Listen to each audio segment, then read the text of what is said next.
अब question number 13 है। इसमें आपको क्या हुआ है, एक लीनियर फैक्टर दिया है और इस दूसरे में क्या दिया, लीनियर फैक्टर की कुछ पावर दी गई है। तो आपने सेम उसी तरीके से जैसे पहले रिजॉल्व करते हैं वैसे इसको रिजॉल्व कर देंगे। तो लिखेंगे रिजॉल्विंग इनटू पार्शियल फ्रैक्शन। तो पहले x है ना, तो इसको आपने क्या पुट कर देंगे a, दूसरा x प्लस 1 की पावर 3 है ना, तो क्या लिखेंगे b over x plus 1 power लिखेंगे 1। ठीक है, तो c over x plus 1 power लिखेंगे 2, तो d over x plus 1 power लिखेंगे 3। अब जो इधर बट्टे के नीचे है उससे क्या कर देंगे, मल्टीप्लाई कर देंगे। तो लिखेंगे multiplying by x into x plus 1 की पावर 3। ये जो है इस पूरी टर्म के साथ कैंसिल हो जाएगा, क्या रह जाएगा आपके पास 1 रह जाएगा। x जो है वो x के साथ कैंसिल हो जाएगा, क्या आ जाएगा x प्लस 1 की पावर 3, तो वो लिख दिया। अब देखो x प्लस 1 इसकी एक पावर से कैंसिल हो जाएगा, तो क्या आ जाएगा x इंटू एक्स प्लस 1 की पावर 2। तो b के साथ क्या लिखेंगे b x into x plus 1 की पावर 2। ठीक है जी। ये स्क्वेयर जो है इसकी एक पावर के साथ कैंसिल हो जाएगा, तो क्या रह जाएगा c के साथ रह जाएगा c, और ये x और इसकी पावर 1, तो सी एक्स प्लस 1। तो ये होल पावर 3, ये होल पावर 3 के साथ कैंसिल हो जाएगा, क्या रह जाएगा आपके पास x, तो d के साथ क्या रह जाएगा x रह जाएगा। अब आपने a b और c और d की वैल्यू निकालनी है। अब देखें इधर a के नीचे क्या लिखा हुआ है, x लिखा हुआ है, तो x सिंपल अकेला या सिंगल या, तो क्या लिखेंगे x इज इक्वल टू 0 लिख देंगे। तो यानी कि जहाँ जहाँ x है आप क्या पुट कर देंगे, 0 पुट कर देंगे। लेकिन किस वाले फैक्टर में, सिर्फ a वाले में, क्योंकि a के नीचे से वैल्यू निकाली है तो सिर्फ a में पुट कर देंगे। ये 1 तो ऐसे आ जाएगा, x की जगह क्या पुट कर देंगे 0, 0 प्लस 1 क्या आ जाएगा 1, 1 की पावर 3 लेंगे तो क्या आ जाएगा 1 ही आ जाएगा। 1 को a से मल्टीप्लाई करेंगे तो a आ जाएगा। ठीक है, तो a की वैल्यू आपके पास क्या आ गई है 1 आ गई है, प्लस 1 आ गई। अब आपने क्या करना है, b के नीचे देखो क्या लिखा है x प्लस 1 है ना, x प्लस 1 को पुट करेंगे इक्वल टू 0, तो x plus 1 is equal to 0, plus 1 इधर क्या हो जाएगा -1। जब आपके पास क्वाड्रेटिक पावर होती है ना, एक्स लीनियर की पावर कुछ पावर हो, तो आपने इस वाली वैल्यू में सी में पुट करेंगे, इस बी में पुट नहीं करेंगे। बेशक वैल्यू फैक्टर आपने बी के नीचे से लिया है लेकिन पुट करेंगे सी में। तो लिखेंगे to find d, sorry d में पुट कर देंगे। ठीक है जी, to find d put x plus 1 is equal to 0, plus 1 इधर क्या हो जाएगा -1। तो अब आपने क्या करना है, ये 1 तो वैसे आ जाएगा, तो डी वाला फैक्टर आपके पास क्या है एक्स है। ठीक है, तो एक्स का क्या पुट कर देंगे -1 पुट कर देंगे। तो प्लस डी -1 से मल्टीप्लाई करेगा तो माइनस डी आ जाएगा, -1 इधर आके इसके साथ डिवाइड हो जाएगा, तो डी की वैल्यू क्या आ जाएगी -1। अब आपने किसकी वैल्यू निकालनी है, ए और डी आ गया, ए और डी आपके पास आ गया, बी और सी रह गया। उसके लिए आपने क्या करना है, ये जो क्वेश्चन आपने निकाली हुई थी ना, इसको थोड़ा सा सॉल्व कर लेंगे। एक्स प्लस 1 की होल क्यूब किसके इक्वल होगा, उसका फार्मूला पुट कर देंगे, वो मैंने फार्मूला पुट कर दिया। तो आपके पास आ गया x cube plus 3x² plus 3x plus 1, चूँकि क्यूब वाला फार्मूला आपको आता है। इसका भी आप फार्मूला पुट करेंगे a प्लस बी का होल स्क्वायर, और उसको किससे मल्टीप्लाई कर देंगे x के साथ। तो ये मैंने फार्मूला पुट कर दिया, ए स्क्वायर बी स्क्वायर जमा 2ab डी एक्स वैसे आ गया। अब बी एक्स को अंदर मल्टीप्लाई कर देंगे, ए को अंदर मल्टीप्लाई कर देंगे, तो आपके पास क्या आ जाएगा ax³ plus 3x² plus 3ax plus a। ठीक है जी, चूँकि ए ने अंदर सबके साथ मल्टीप्लाई करना है, बी एक्स ने अंदर मल्टीप्लाई करना है, तो क्या आ जाएगा bx³ plus 2bx² plus bx और dx वैसे का वैसे ही। अब आपने इक्वेटिंग करनी है, equating higher value of x। अब देखिए इस इक्वेशन में सबसे बड़ी पावर क्या है आपके पास, एक x³ है और ये bx³ है, तो आप क्या लिखेंगे a और b, और चूँकि इधर क्यूब वाली पावर नहीं है तो इधर क्या आ जाएगा आपके पास 0, 0 is equal to a plus b. ये आपकी इक्वेशन नंबर 1 हो जाएगी, चूँकि आपने अभी किसी a की वैल्यू निकाली होगी, a की वैल्यू आपने क्या निकाली है +1, तो आप +1 पर कर देंगे तो +1 इधर क्या हो जाएगा -1, तो b की वैल्यू आ गई -1। आपने क्यूब पुट कर लिया, क्यूब वाली वैल्यू जो है इक्वेट कर लिया। अब आपने किसको करना है x² के साथ, चूँकि इधर x² नहीं है तो आप क्या लिख देंगे 0, और किसके साथ था 3a, तो 3a लिख देंगे, x² के साथ है ना a, 3a लिख दिया। और देखो किसके साथ है स्क्वायर भाई, ये 2b, तो आप 2b लिख देंगे। और किसके साथ है, c के साथ भी होना चाहिए, c किधर गया भाई हमारा, ये ऊपर लिखा हुआ है cx² प्लस c, तो c आपके पास c भी आ जाएगा आपका वैसे का वैसे ही। आपने कुछ वैल्यू निकाली होंगी 3a प्लस 2b और c। a की वैल्यू आपने क्या निकाली है, a की वैल्यू +1 है, वो पुट कर देंगे। ठीक है, और b की वैल्यू आपने निकाली हुई है, b की वैल्यू आपके पास -1 है, तो c की वैल्यू आपकी ऑटोमेटिकली निकलेगी। ये मैंने वैल्यू पहले पुट कर दी, a की वैल्यू पुट कर दी और b की वैल्यू पुट कर दी। 2 को -1 से मल्टीप्लाई करेंगे तो -2, 3 को 1 से मल्टीप्लाई करेंगे तो +3, 3 प्लस 3 -2 क्या आ जाएगा आपके पास +1 आ जाएगा, +1 इधर क्या हो जाएगा -1, तो c की वैल्यू क्या आ गई -1। अब आपने सिंपली वैल्यू पुट कर देनी है, a b c और d की वैल्यू पुट कर दी, तो ये आपके पास क्या आ गया, आंसर आ गया। नेक्स्ट क्वेश्चन नंबर 14 है। इसमें देखो बटे के नीचे क्या कौन से फैक्टर दिए हुए, एक लीनियर फैक्टर है और एक लीनियर फैक्टर की होल पावर है। इसको आप स्प्लिट करेंगे, इसको आप सिंपली लिख देंगे, तो लिखेंगे रिजॉल्विंग इनटू पार्शियल फ्रैक्शन। ये वाला फ्रैक्शन आपने वैसे लिखा, x प्लस 1 की जगह क्या लिखेंगे over x plus 1, x minus 1 की होल पावर है ना, तो कैसे लिखेंगे b over x minus 1, c over x minus 1 की होल स्क्वायर। ठीक है जी, तो आपने इसके नीचे जो इस बटे के नीचे उससे क्या कर देंगे, मल्टीप्लाई कर देंगे, मल्टीप्लाइंग बाय x+1 और x-1 का होल स्क्वायर।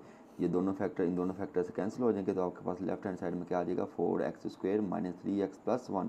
अब देखो x+1 के साथ कैंसिल हो जाएगा, एक साथ क्या आएगा, एक साथ x-1 का होल स्क्वायर आएगा, वो लिख दिया। x-1 इसकी एक पावर के साथ कैंसिल हो जाएगा, तो b के साथ क्या आ जाएगा, x+1 और x-1, तो वो मैंने लिख दिया। ये होल स्क्वायर जो है होल स्क्वायर वाले के साथ कैंसिल हो जाएगा, तो c के साथ क्या आएगा, x+1, तो c के साथ लिख दिया x+1। ठीक हो गया। अब आप क्या करेंगे, a की वैल्यू निकाल लेंगे, चूँकि a आपके पास लीनियर फैक्टर था, तो लिखेंगे टू फाइंड a, तो a के नीचे क्या लिखा है, x+1, तो लिख देंगे x+1 = 0। ठीक है, तो +1 इधर क्या हो जाएगा, -1।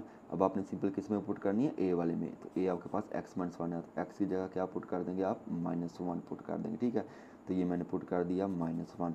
इस x² की जगह क्या पुट कर दिया, -1, इस x की जगह भी क्या पुट कर दिया, -1, तो -1 और -1 क्या आ जाएगा, -2, -2 का स्क्वायर लेंगे तो क्या आ जाएगा, 4 आ जाएगा, +4 लिख दिया।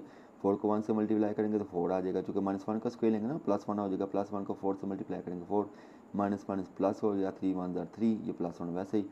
इसको सॉल्व करें, 4 और 3 7, 7 और 1 का क्या हो जाएंगे 8, इधर आपके पास क्या है 4 है, 4 a को यानी कि 8 = 4 हो जाएगा ना, 4 को 8 पे डिवाइड करेंगे तो क्या आ जाएगा, a की वैल्यू आ जाएगी 2 आ जाएगी। उसके बाद आप क्या करेंगे, x-1 = 0 लिख देंगे, तो पुट x-1 = 0, तो किस में पुट करनी है आपने, c वाले में। मैंने बोला था लीनियर फैक्टर की कुछ पावर होगी ना, उस वाली वैल्यू में पुट करनी है, तो आपने सिंपल सी वाले फैक्टर में पुट कर देंगे वैल्यू। सी वाला फैक्टर आपके पास क्या है, x+1, तो x-1 = 0, -1 जाके +1 हो गया, तो सी वाले में पुट कर दिया 1। तो इधर लेफ्ट हैंड साइड में भी आप पुट कर देंगे 1 1 1। इसको जब आप सॉल्व करेंगे तो आपके पास क्या आ जाएगा, 4 + 1 क्या आ जाएगा 5, 5 - 3 क्या आएगा 2, तो इधर आ जाएगा 2। ये 1 + 1 क्या आ गया 2c, और 2 को इधर ले जाके आप क्या कर देंगे, डिवाइड कर देंगे, तो क्या आ जाएगा, 2 को 2 पे डिवाइड करेंगे तो 1, तो सी की वैल्यू आ गई 1। अब आपके पास किसकी वैल्यू आ गई है भाई, ए की वैल्यू भी आ गई है और सी की वैल्यू भी आ गई है, किसकी रहेगी, बी की वैल्यू। उसके लिए आपने थोड़ा सा इसको सॉल्व करना है, इस वाली इक्वेशन को सॉल्व कर लें। x-1 का होल स्क्वायर है ना, तो ये किसकी इक्वल हो जाएगा, a² + b² - 2ab, तो मैंने फार्मूला पुट कर दिया। अब इन दोनों को सॉल्व कर लेंगे, एक x+1 है और ये x-1 है, ये किसके इक्वल हो जाएगा, x² - 1, तो मैं लिख दिया x² - 1। c को अंदर मल्टीप्लाई कर दें तो क्या आ जाएगा, cx + c। अब a को अंदर मल्टीप्लाई कर देंगे तो ax² + a - 2x आ गया, b को अंदर मल्टीप्लाई कर देंगे तो bx² - b आ गया, तो लेफ्ट हैंड साइड वैसे का वैसे आ जाएगा। उसके बाद आपने क्या करना होता है, equating coefficient of higher value of x। अब देखें इस पूरी इक्वेशन में सबसे बड़ी पावर क्या है, x² है, तो इधर x² के साथ क्या लिखा हुआ 4, इधर x² के साथ लिखा हुआ a और x² के साथ लिखा हुआ b, तो वो लिख दिया। आपने किसी a की वैल्यू निकाली हुई है, a की वैल्यू निकाली है, a हमारे पास क्या है भाई, a की वैल्यू आपके पास 2 है। ठीक है जी, तो 2 पुट कर दिया आपने, तो +2 इधर क्या हो जाएगा -2, तो b की वैल्यू आपके पास क्या आ गई है, -2 आ गई है। ठीक है जी, तो अब आप क्या करेंगे, वैल्यू पुट कर देंगे सिंपली 2 2 और 1, ये आपने सॉल्व कर दिया। नेक्स्ट क्वेश्चन नंबर 15 है, देखो क्या लिखा हुआ है, 12x² - 48 over x - 2 whole square x + 2 whole square. अब दो जो है आपको लीनियर फैक्टर दे दी है और उसके ऊपर कुछ पावर दी हुई है, तो जब पावर दी और लीनियर की कुछ पावर दी गई हो तो उसको आप कैसे लिखते हैं, स्प्लिट करके लिखते हैं। तो लिखेंगे resolving into partial fraction, 12x² - 48 over x - 2 whole square x + 2 whole square, इसको आप स्प्लिट करके लिखेंगे x - 2 का होल स्क्वायर, कैसे लिखेंगे, a over x - 2 plus b over x - 2 का होल स्क्वायर। अब x + 2 को होल स्क्वायर को भी आप स्प्लिट करके लिखेंगे c over x + 2 d over x + 2 का होल स्क्वायर। उसके बाद आप क्या करते हैं, जो इसके बटे के नीचे है ना, उससे आप क्या कर देते हैं, मल्टीप्लाई कर देते हैं, तो multiplying by x - 2 whole square x + 2 whole square. अब देखो ये x - 2 whole square x - 2 whole square cancel, x + 2 whole square x + 2 whole square cancel, तो लेफ्ट हैंड साइड पे क्या रह जाएगा, 12x² - 48। ओके, x + 2 इसकी एक पावर के साथ कैंसिल हो जाएगा। ठीक है, तो एक साथ कौन सा आ जाएगा, देखो x - 2 इसकी एक पावर के साथ कैंसिल, एक साथ आ जाएगा a x - 2 का होल स्क्वायर, तो वो मैंने लिख दिया। अब x - 2 whole square x - 2 whole square से कैंसिल हो जाएगा। ठीक है जी, तो एक b के साथ आपके पास क्या आ जाएगा, x + 2 का होल स्क्वायर, तो b के साथ लिख दिया b × x + 2 होल स्क्वायर। अब देखो c की तरफ आएंगे, c के नीचे क्या लिखा हुआ है, x + 2, तो x + 2 ये इसकी एक पावर के साथ कैंसिल हो जाएगा, तो c के साथ कौन से फैक्टर आएंगे, x + 2 और x - 2 का होल स्क्वायर, तो मैंने लिख दिया c के साथ x - 2 होल स्क्वायर और x + 2। अब d को सॉल्व करेंगे, d के नीचे क्या लिखा है, x + 2 होल स्क्वायर, तो होल स्क्वायर जो है वो होल स्क्वायर के साथ क्या हो जाएगा, कैंसिल हो जाएगा, तो c के साथ क्या आएगा d के साथ क्या आएगा, x - 2 होल स्क्वायर, तो मैंने लिख दिया d × x - 2 होल स्क्वायर। अब आपने क्या करना है, ए बी सी डी की वैल्यू फाइंड करेंगे, तो पहले आप क्या पुट करेंगे, x - 2 = 0 पुट करेंगे, x - 2 = 0 पुट करेंगे ना, तो आप उसमें किस में वैल्यू पुट करेंगे, b वाले फैक्टर में। क्यों करेंगे वो आपको बताते हैं। तो भाई लिखेंगे to find b put x minus two is equal to zero, minus two इधर आगे क्या हो जाएगा प्लस टू हो जाएगा, यानी कि एक्स की वैल्यू आगे टू। अब आपने किस में वैल्यू पुट करनी है, सिर्फ बी वाले फैक्टर में, तो बी वाले फैक्टर आपके पास क्या है, ये है, और लेफ्ट हैंड साइड कौन सी आपके पास, ये है। तो 12 एक्स स्क्वायर की जगह क्या पुट करेंगे, टू पुट कर देंगे, ठीक है जी।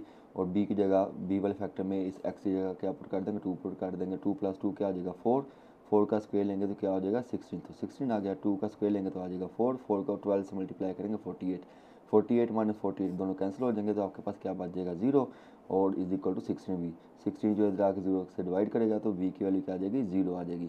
अब आपने क्या करना है, एक्स प्लस टू को इक्वल टू जीरो पुट करेंगे, तो इसको इक्वल टू जीरो पुट करेंगे तो वैल्यू किस में पुट करेंगे, डी वाले में, ओके हो गया। तो लिखेंगे to find d put x plus two is equal to zero, plus two इधर आकर क्या हो जाएगा, माइनस टू हो जाएगा। अब आपने किस वाले फैक्टर में पुट करना है, सिर्फ डी वाले फैक्टर में और लेफ्ट हैंड साइड में, ठीक हो गया। तो 12 एक्स स्क्वायर की जगह आप क्या पुट करेंगे, माइनस टू, और 48 वैसे आ जाएगा। डी का कौन सा फैक्टर है, एक्स माइनस टू, इस एक्स की जगह क्या पुट कर देंगे, माइनस टू, माइनस टू कितना हो जाएगा, माइनस फोर हो जाएगा। माइनस फोर का स्क्वायर लेंगे तो क्या आ जाएगा 16 डी, ओके। तो टू का स्क्वायर लेंगे तो फोर, फोर को 12 से मल्टीप्लाई करेंगे 48 आ जाएगा। 48 माइनस 48 कैंसिल हो जाएंगे, क्या आ जाएगा जीरो, और 6 इज इक्वल टू 16 डी, 16 इधर आके क्या आ जाएगा डिवाइड, तो डी की वैल्यू भी क्या आ जाएगी, जीरो। अब आपने किन की वैल्यू निकालनी है, ए और सी। उसके लिए आपने क्या करना है, ये जो इक्वेशन नंबर 1 है ना, इसको थोड़ा सा सॉल्व कर लेंगे। 12 एक्स स्क्वायर माइनस 48 तो वैसे ही आ जाएगा। अब देखें ये आपका x plus two whole square है ना, इधर आपका फार्मूला लग जाएगा a square plus b square जमा टू ए बी। तो मैं लिखा a x square plus four x, और एक्स माइनस टू वैसे आ गया। अब आप बी को भी सॉल्व कर लेंगे, बी वाला फैक्टर ये भी क्या आपका ए प्लस बी का होल स्क्वायर, तो आप लिखेंगे x square plus four x, okay हो गया। अब इधर भी आप फॉर्मूला पुट करेंगे ए माइनस बी का होल स्क्वायर, तो जो कि किसके इक्वल होगा आपका x square plus four minus four x, और एक्स प्लस टू वैसे का वैसे आ जाएगा। अब डी वाला फैक्टर है, इधर भी फॉर्मूला लगना है आपका, तो लिखेंगे x square plus four minus four x. अब क्या होगा जी, एक ए के साथ ये एक्स माइनस टू है ना, ये अंदर मल्टीप्लाई करेगा, एक्स स्क्वायर से मल्टीप्लाई करेगा तो एक्स क्यूब, एक्स फोर से करेगा तो four x, x four x से मल्टीप्लाई करेगा तो four x square, minus two जो है एक्स स्क्वायर से मल्टीप्लाई करेगा तो minus two x square, minus two या फोर से मल्टीप्लाई करेगा तो क्या आ जाएगा, एट आ जाएगा। Minus two plus four x से करेगा तो माइनस एट एक्स आ जाएगा। अब बी को अंदर मल्टीप्लाई करवा देंगे तो क्या आ जाएगा आपके पास, b square plus four b x, okay हो गया। अब सी के ये दो फैक्टर हैं, पहले एक्स स्क्वायर से मल्टीप्लाई करेगा एक्स क्यूब, एक्स फोर से करेगा तो फोर एक्स, एक्स जो है वो माइनस फोर एक्स से करेगा तो क्या आ जाएगा, माइनस फोर एक्स स्क्वायर। अब टू जो है सबके साथ मल्टीप्लाई करेगा तो क्या आ जाएगा, two x square plus eight minus eight x. अब डी को अंदर मल्टीप्लाई कर दें, d x square plus four d minus four d x, okay हो गया। अब ए को भी आपने अंदर मल्टीप्लाई कर देना, लेकिन थोड़ा सा ये साल होगा, पहले ए तो एक्स क्यूब से मल्टीप्लाई करेगा तो ए एक्स क्यूब आ जाएगा। अब देखें ये प्लस फोर एक्स है और ये माइनस एट एक्स, कितने हो जाएंगे, माइनस फोर एक्स, तो माइनस फोर ए एक्स, जो कि बाहर ए भी है, ए अंदर मल्टीप्लाई करता जाएगा सबके साथ, ठीक है जी। अभी देखें four x square minus two x square, कितने हो जाएंगे, टू एक्स स्क्वायर हो जाएगा। टू एक्स स्क्वायर को ए से मल्टीप्लाई करेंगे तो क्या आ जाएगा, टू ए एक्स स्क्वायर, और ये आपका क्या रह गया एट, तो एट को ए से मल्टीप्लाई करेंगे तो क्या आ जाएगा, एट ए आ जाएगा, ओके हो गया। बी को आप अंदर मल्टीप्लाई कर चुके हैं, सी को भी अंदर मल्टीप्लाई करेंगे तो क्या आ जाएगा, सी एक्स क्यूब, तो वो लिख दिया आपने। ये प्लस फोर एक्स है, ठीक है जी, और ये माइनस एट एक्स है, तो क्या आ जाएगा आपके पास, माइनस फोर एक्स आ जाएगा। माइनस फोर एक्स को सी से मल्टीप्लाई करेंगे तो माइनस फोर सी एक्स आ जाएगा। अभी देखो माइनस फोर एक्स स्क्वायर और प्लस टू एक्स स्क्वायर करेंगे तो क्या आ जाएगा, माइनस टू एक्स स्क्वायर आ जाएगा। माइनस टू एक्स स्क्वायर को सी से मल्टीप्लाई करेंगे तो माइनस टू सी एक्स स्क्वायर आ जाएगा, वो रहेगा अब आपका एट, एट को सी से मल्टीप्लाई करेंगे तो क्या आ जाएगा, एट सी। तो डी को आप वैसे का वैसे ही लिख देंगे, ठीक हो गया। अब आपने क्या करना है, इक्वेट करना है। अब इस इक्वेशन में इस जो ये जो इक्वेशन आपने निकाली है, इसमें देखो हायर पावर क्या है, थ्री है, तो लिखेंगे equating higher value of x. तो इधर आपके पास एक्स क्यूब नहीं है तो इधर आ जाएगा आपका जीरो। इधर एक्स क्यूब किसके साथ है, ए के साथ, तो लिखेंगे ए, और किसके साथ है, सी के साथ, तो लिखेंगे सी। तो इक्वेशन बन गई ए प्लस सी, इसको इक्वेशन नंबर 1 कह देंगे। एक्स क्यूब के बाद आप किसको इक्वेट करेंगे, एक्स स्क्वायर को। इधर एक्स स्क्वायर के साथ क्या लिखा हुआ है, 12, तो लिख दिया 12। और देखो किसके साथ है, टू ए बी और माइनस सी, और ये डी, तो मैंने लिख दिया two a minus two c plus b plus d. अब बी और डी की वैल्यू आपके पास क्या आती है, जीरो जीरो है ना, तो ये तो आपका हो जाएगा जीरो। तो आपके पास क्या क्वेश्चन बन जाएगी, 12 इज इक्वल टू माइनस और plus two a minus to ए, ठीक है, माइनस टू सी, यहाँ पे आएगा सी, ठीक। तो आपके पास जो इक्वेशन 1 है वो है zero is equal to a plus c, और इक्वेशन 2 जो आपने अभी निकाली है 12 is equal to a minus two c. अब देखो ये दोनों हल हो सकती हैं। इस इक्वेशन में किसकी कमी है, 2 की कमी है ना, तो इक्वेशन 1 को आप मल्टीप्लाई कर देंगे 2 से, तो जीरो को 2 से मल्टीप्लाई करेंगे तो क्या आ जाएगा आपके पास, जीरो। ए को 2 से मल्टीप्लाई करेंगे तो 2 ए आ जाएगा, सी को 2 से मल्टीप्लाई करेंगे 2 सी। अब देखो ये जो आपके पास इक्वेशन आई है ना, अगर इसको इक्वेशन 2 के साथ आप जमा कर दें ना, तो सी के साथ क्या हो सकता है, कैंसिल। तो आप लिखेंगे zero is equal to a plus two c, 12 is equal to a minus two c. अब देखो minus two c plus two c cancel हो जाएगा, 2 प्लस टू ए क्या आ जाएगा 4 ए, 12 प्लस 0 क्या आ जाएगा 12 आ जाएगा, 4 को 12 के साथ डिवाइड करेंगे तो क्या आ जाएगा 3, यानी कि ए की वैल्यू आपके पास आ जाएगी 3।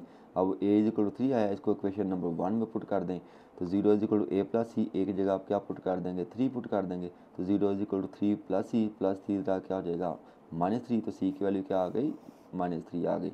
अब आप क्या करेंगे सिंपली वैल्यू पुट कर देंगे, ए की जगह पुट कर देंगे 3 और आपने सी की जगह क्या पुट कर देंगे -3, तो ये आपका क्या आ गया आंसर।